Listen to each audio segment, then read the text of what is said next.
गरीब लकड़हारे की कहानी। एक गरीब लकड़हारा था। वह जंगल से लकड़ियां काटता और गांव के बाजार में बेचकर अपना जीवन चला रहा था।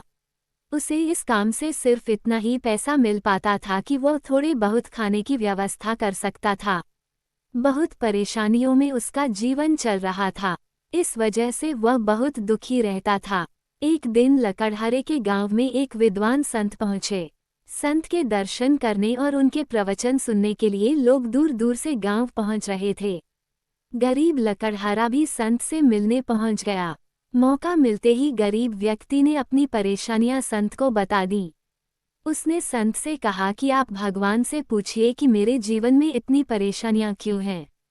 संत ने उससे कहा कि ठीक है, भगवान से प्रार्थना करूंगा। कुछ दिन बाद लकड़हार संत के पास फिर से पहुंचा।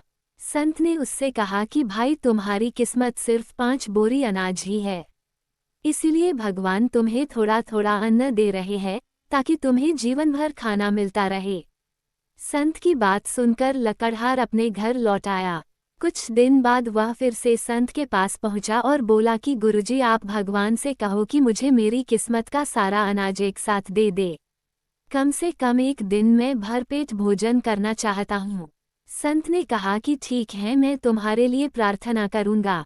अगले दिन गरीब लकड़हारे के घर 5 बोरी अनाज पहुंच गई।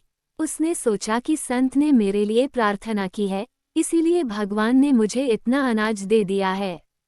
उसने बहुत सारा खाना बनाया, खुद खाया और गांव के गरीब लोगों को बांट दिया। सभी ने उसे दुआएं दी। अगले दिन उसके घर फिर से 5 बोरी अनाज आ गया। उसने फिर ऐसा ही किया, खुद खाया और दूसरों को खाना खिला दिया। काफी दिनों तक ऐसा ही चलता रहा। फिर एक दिन वह संत के पास पहुंचा और पूरी बात बता दी। संत ने उससे कहा कि भाई, तुमने अपनी किस्मत का अनाज दूसरों की खिला दिया तो तुम्हारे इस नेक काम से भगवान बहुत प्रसन्न हैं। इसीलिए वे तुम्हें अन्य जरूरतमंद लोगों की किस्मत का अनाज भी दे रहे हैं, ताकि तुम उन्हें भरपेट भोजन करा सको। संत की बात गरीब व्यक्ति को समझ आ गई। इसके बाद उसने दूसरों को खाना खिलाने का सिलसिला जारी रखा। सीख इस कहानी से हमें ये सीख मिलती है कि जो लोग दूसरों के दुख दूर करने के बारे में सोचते हैं, उनकी मदद भगवान भी करते हैं। इसलिए दान पुण्य करते रहना चाहिए।